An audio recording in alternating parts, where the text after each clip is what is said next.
नमस्कार। मैं आदित्य सिन्हा आप सभी का स्वागत करता हूं कैपिटल वाया हॉट स्टॉक्स में। आज हमारे बीच है मिस्टर विवेक। ये कैपिटल वाया के मार्केट एनालिस्ट हैं और हम इनसे आज जानेंगे मार्केट के बारे में और बाजार के बारे में, बाजार कैसे बिहेव करने वाला है। तो मिस्टर विवेक, जैसे कि हम देख रहे हैं कि काफ़ी हाइस एंड लोज के बाद बाजार काफ़ी अच्छा स्टेबल परफॉर्म कर रहा है, तो आने वाले समय में आप बाजार का रुख कैसा जाता हुआ देखते हैं और ट्रेडर्स को आप क्या सलाह देना चाहेंगे ऐसे स्थिति में, बाजार की स्थिति में? जैसे कि आज शुक्रवार भी है, तो आने वाले सप्ताह के लिए आपकी क्या सलाह रहेगी ट्रेडर्स की? आदित्य, मेरी पहले भी सजेशन ट्रेडर्स को यही थी कि मार्केट में जो है वो बाइंग रहेगी और अभी भी फिलहाल मार्केट में बाइंग ही देखे जा रही है, कहीं भी रिवर्सल के कोई सिग्नेचर नहीं है। और देखा जाए तो 9000 तक जो एक निफ्टी का जो एक इम्पोर्टेंट रेजिस्टेंस लेवल है, उस लेवल पे एक लेवल ऑफ कंसोलिडेशन भी देखा गया है और बाजार नीचे से 8850 के लेवल से अच्छा बाउंस कर रहा है। तो जब तक बाजार इस रेंज में रहेगा तब तक बुलिश ही हूं बाजार पे, और जैसे ही 9000 का लेवल टूटता है तो बाजार में और ऊपर की बाइंग देखी जा सकती है। मुझे लगता है निफ्टी अपने पुराने हाई जो 9100 का लेवल का है वो लेवल भी टेस्ट कर सकती है। बाजार में स्टॉप लॉस जो है वो 8800 के साथ ट्रेडर्स जो है वो बाइंग की जो है वो रख सकते हैं अपनी पोजीशन। तो जैसे कि बाजार को देखते हुए दिवाली आने वाली है और जैसे कि आप बोल रहे हैं कि बाजार ऑल टाइम हाई भी मार सकती है, तो कब तक आप एक्सपेक्ट कर रहे हैं कि मार्केट अपनी ऑल टाइम हाई पे रहेगी? मुझे लगता है ये महीना काफी ज्यादा इंपॉर्टेंट है। 2 सितंबर जनरली अगर मैं बात करूं तो ग्लोबल मार्केट के लिए बहुत पॉजिटिव नहीं रहा है, बट इंडियन मार्केट में जो है कॉन्ट्रडिक्शंस हमेशा रहे हैं। सितंबर हैज बीन ऑलवेज एक काइंड ऑफ पॉजिटिविटी भी रही है, फ्लैट भी रहा है कई साल, और बाजार में अभी फिलहाल जो क्वार्टरली रिजल्ट्स आ रहे हैं वो लगभग अच्छे रिजल्ट्स आ रहे हैं। कुछ ऐसे नेगेटिव न्यूज भी नहीं है। फेडरल रिजर्व की जो रेट हाइक्स की जो बात है वो भी थोड़ी सी खिसक गई है, थोड़ी सी पीछे हो गई है। तो मुझे लगता है दिवाली से पहले तक बाजार में जो है एक अच्छी बाइंग और पुराने जो हाई है उसको टेस्ट किया जा सकता है। आरबीआई के जैसे कि नए गवर्नर अभी उन्होंने चार्ज लिया है, तो उनके आने से क्या मार्केट के सेंटिमेंट पे कैसा असर पड़ा और क्या फर्क आपको नजर आ रहा है? आपके हिसाब से आप क्या कमेंट करना चाहिए? आने वाले उर्जित पटेल के आने के बाद मुझे नहीं लगता कि आरबीआई की पॉलिसीज में कुछ बहुत ज्यादा चेंज होने वाला है, और बाजार ने इस चीज को ऑलरेडी डिस्काउंट करके रखा है, क्योंकि अगर ये न्यूज कुछ नेगेटिव इंपैक्ट लानी होती तो ऑलरेडी बाजार में वो न्यूज का इंपैक्ट आ चुका होता। तो आरबीआई के जो पिछले गवर्नर थे रघुराम राजन, उनके बाद अभी उर्जित पटेल आए हैं, दोनों का जो ऑब्जेक्टिव है वो इन्फ्लेशन को कंट्रोल करने का है। तो देखा जाए तो इस चीज के हिसाब से बाजार ने इस चीज को ऑलरेडी जब वो डिस्काउंट किया हुआ है, और इस चीज का बहुत ज्यादा नेगेटिव इंपैक्ट नहीं है। दो एक चीज मैं जरूर ऐड करूंगा, नेगेटिव इन्फ्लेशन जो है वो एक दीमक की तरह होता है इकोनॉमी के लिए। तो भले ही शॉर्ट टर्म के लिए जो है वो ट्रेडर्स और कुछ शेयर्स में उसका पॉजिटिव इंपैक्ट दिखे, लेकिन अगर इन्फ्लेशन कंटिन्यूअसली बढ़ा रहता है तो वो फॉर लॉन्गर टर्म इकोनॉमी हमेशा नेगेटिव रहेगा। तो इसीलिए इस तरह की approach overall for longer term economy is always positive, और ये बहुत ही अच्छी बात है।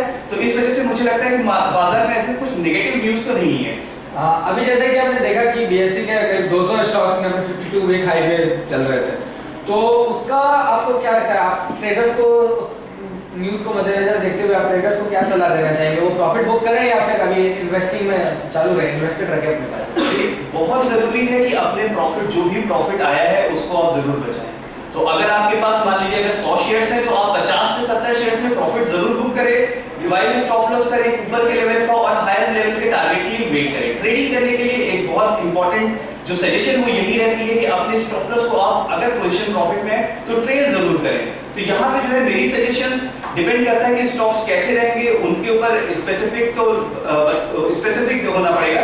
पर यही कि अगर जनरल एक कंसेप्ट की बात करूं तो प्रॉफिट जरूर बुक करें, स्टॉप लॉस ट्रेल करते रहो ऊपर की तरफ, और टारगेट जो है ऊपर की तरफ शिफ्ट करते हैं। आने वाले समय में आप जैसे इंडियन मार्केट में काफी आईपीओस लॉन्च होते हैं और इंडियन मार्केट में काफी अच्छा और फ्रूटफुल माना जाता है आईपीओ लॉन्चिंग के लिए, तो आप लॉन्च पैड एक तरीके से आप कह सकते हो बहुत बेहतरीन लॉन्च पैड है इंडियन मार्केट आज के दौर में। तो आने वाले समय में आईपीओस, अगर कोई कंपनी अपनी आईपीओस लेकर के आ रही है तो मार्केट कैसा बिहेव करने वाला है उसको लेकर के, क्या सेंटिमेंट्स रहेंगे? देखिए, जब भी हम आईपीओस की बात करते हैं तो पुराने रिसर्च भी आप देख ले या एक जनरल ट्रेंड देख ले, तो हमेशा से मार्केट में दो चीजें होती हैं, या तो एक हॉट मार्केट होता है या एक कोल्ड मार्केट होता है। फिलहाल की मार्केट की बात करूं तो इस साल जो है लगभग काफी अमाउंट ऑफ एक अच्छे आईपीओस आ चुके हैं मार्केट में। मैक्सिमम आईपीओस जो आए हैं वो मतलब लिस्टिंग के बाद एक अच्छे लेवल पे खुले हैं, तो और अच्छा वॉल्यूम देखा गया है, काफी ज्यादा जो है आईपीओस ओवर सब्सक्राइब रहे हैं। तो इस वजह से एक ये कहना गलत नहीं हुआ कि आईपीओस के मार्केट में हॉट मार्केट देखा जा रहा है। आने वाले आईपीओस में कहूं तो आईसीआईसीआई प्रूडेंशियल का आईपीओ आ रहा है जो कि काफी एक इंटरेस्टिंग आईपीओ होगा। तो इस वजह से मेरी सजेशन यही है कि आईपीओस को आप मार्केट से ना इवैल्यूएट इवैल्यूएट करें, कंपनी को इवैल्यूएट करें, कंपनी के बिजनेस मॉडल को इवैल्यूएट करें, उसके फंडामेंटल्स जरूर देखें। क्योंकि कई बार क्या होता है कि कुछ एक एंटरप्रेन्योर्स या कंपनी के मालिक एक मार्केट की रैली का फायदा उठाने के लिए अपना आईपीओ लॉन्च करते हैं। उस केस में कंपनी हो सकता है बहुत अच्छा मतलब कि फंडामेंटल्स उसके बहुत अच्छे ना हो, पर सिर्फ रैली की वजह से कई ट्रेडर्स और इन्वेस्टर्स उसमें इन्वेस्ट करते हैं और इवेंचुअली वो कंपनी अच्छी लिस्ट नहीं होती और अपना पैसा लूज करते हैं। तो जरूरी ये है कि आप कंपनी को जो है इवैल्यूएट करें उसके फंडामेंटल्स के बेसिस पे, मार्केट के साथ इवैल्यूएट ना करें, क्योंकि मार्केट के साथ एक जब भी आप इवैल्यूएट करेंगे तो कोई जरूरी नहीं है कि सेम न्यूज़ उसी स्टॉक में भी हो। मिस्टर विवेक, हमारे पास कुछ कॉलर्स के क्वेरीज हैं जो कि आपसे जानना चाहते हैं। उन्होंने काफी स्टॉक्स खरीद कर रखे हुए हैं, तो वो आपसे एक्सपर्ट ओपिनियन लेना चाहते हैं इन स्टॉक्स पे कि क्या करें आगे इन स्टॉक्स का। तो हमारे पास पहला कॉलर है मिस्टर विनोद है हैदराबाद से। इन्होंने अपोलो टायर्स का स्टॉक खरीद रखा है 190 रुपए, 190 स्टॉक्स खरीद रखा है 400 रुपए के भाव से। तो इनके लिए आपकी क्या सलाह रहेगी मिस्टर? अपोलो टायर का उन्होंने 400 के लेवल पे बाय किया है। एक सेकंड के मैं लास्ट एक साल में देख रहा हूँ 400 का लेवल तो नहीं आया है और स्टॉक का ओवरऑल हाई जो इक्विटी में है वो आई गेस 250 रुपए का है। तो मुझे लगता है कि डेटा में थोड़ा सा कुछ हेरफेर है। आई गेस उन्होंने 190 के लेवल्स पे 400 शेयर 190 के लेवल पे उन्होंने 400 शेयर्स खरीदा है। माफ जी। देखा जाए तो स्टॉक में अपोलो टायर में रिसेंटली बहुत अच्छी जो है रैली देखी गई है। 195 के बहुत बढ़िया रेजिस्टेंस था, रेजिस्टेंस तोड़ के स्टॉक ने बहुत बढ़िया रैली दी है। सेक्टर की अगर आप बात करें तो ओवरऑल नेचुरल जो रबर होता है उसके प्राइसेस भी डिटोरिएट कर रहे हैं, गिर रहे हैं और साथ ही साथ जो है इंपोर्ट्स भी ज्यादा हो रहे हैं। बरसात भी अच्छी हुई है, केरला में अच्छी इसकी जो है बुआई भी अच्छी हुई है। तो इस वजह से जो है जो नेचुरल रबर के प्राइसेस है वो काफी गिरे हैं और हेंस जो भी टायर सेक्टर की कंपनियां हैं उनमें एक अच्छी रैली देखी गई है। स्टॉक 195 का रेजिस्टेंस उसका बहुत इंपॉर्टेंट था जिसको कि स्टॉक ने तोड़ दिया है और अभी फिलहाल में और फर्दर बाइंग लग रही है। इसलिए मेरी सजेशन विनोद जी को यही रहेगी कि वो जो है 204 रुपए का जो है उसमें stop loss revise stop loss लगा ले, जो कि उसका 61.8% का रिट्रेसमेंट लेवल भी है। इस लेवल पे अपना रिवाइज स्टॉप लॉस रखें और 220 के टारगेट के लिए पोजीशन को होल्ड करें। हमारे दूसरे कॉलर है मिस्टर प्रदीप गुप्ता है गाजियाबाद से। इन्होंने जीएमआर इंफ्रा का शेयर्स खरीदा है 5012 रुपए 20 पैसे के भाव से। तो अभी इनके लिए आपकी क्या सलाह रहेगी मिस्टर विवेक? जीएमआर इंफ्रा की बात करूं तो जीएमआर इंफ्रा में एक अच्छी रैली देखी गई है। लोअर लेवल पे इसने राउंडिंग बॉटम बनाया था, वहां से इसने बढ़िया ब्रेकआउट दिया है और अभी फिलहाल 14 रुपए 90 पैसे के आसपास चल रहा है। तो इस लेवल पे तो देखा जाए तो एक लेवल ऑफ बुकिंग बिल्कुल बनती है और सजेशन भी यही कि आप इसमें एक लेवल ऑफ बुकिंग जरूर करें। पर साथ ही साथ स्टॉक में बढ़िया न्यूज भी है। स्टॉक ने रिसेंटली कंपनी ने रिसेंटली ये अनाउंस किया कि वो लगभग 700 मिलियन यूएस डॉलर जो है वो इन्वेस्ट करेंगे, 700 मिलियन यूएस डॉलर इन्वेस्ट करेंगे एयरपोर्ट प्रोडक्ट्स पे।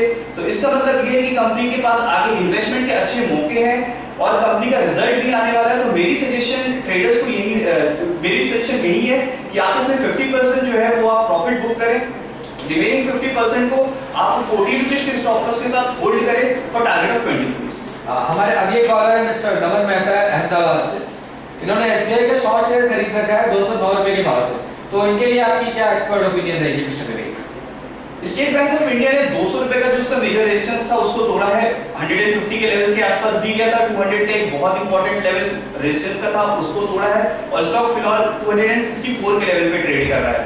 स्टॉक के रिजल्ट्स ठीक रहे हैं, बहुत खास नहीं रहे हैं, प्रोविजनिंग जहां बढ़ी है तो प्रॉफिट्स भी बढ़े हैं। इस वजह से मेरी सजेशन ये है कि स्टॉक को आप फर्दर 280 के टारगेट के लिए रख सकते हैं, लेकिन बशर्ते ये 270 का लेवल जरूर तोड़े। तो एक सजेशन यही है कि आप अपना स्टॉप लॉस जो है वो रिवाइज करें 240 के लेवल पे और 270 के लेवल पे टूटने का वेट करें और 270 का अगर लेवल टूटता है तो ये बिल्कुल 290 के लेवल को भी दिखा सकता है जहां पे आप प्रॉफिट जरूर करें। शुक्रिया। हमारे अगले कॉलर है मिस्टर ब्रिजेश है आसनसोल से।